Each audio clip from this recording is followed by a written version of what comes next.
রমজান সামনে, এবারের রমজানে টার্গেট নাও 30 দিনের রোজার মাধ্যমে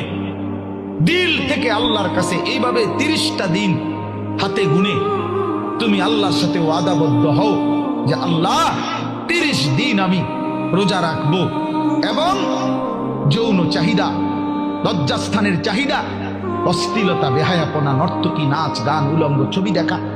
নারীকে নিয়ে চিন্তা ভাবনা, মেয়েকে নিয়ে অশ্লীল চিন্তা ভাবনা, অবৈধ কোনো প্রেম সম্পর্ক, হারাম কোনো রিলেশন, এই সব ত্যাগ করে বন্ধু 30টা দিন মনোযোগ দিয়া রোজা রাখো, তারাবি পড়ো, ইফতার করো, সাহারি করো, তাসবিহ পড়ো, তিলাওয়াত করো, কোনো আলেমে দ্বীনের সাথে উঠা বসা করো, ইমাম সাহেবের সাথে সম্পর্ক করো। ইনশাআল্লাহ দেখবা আল্লাহ চাহে তো 30 দিনের মাথায় আল্লাহ বলেন লাআল্লাকুম তাত্তাকুন, আমি আল্লাহ ওয়াদা দিলাম মোমেন তোকে মুত্তাকি বানিয়ে দেব।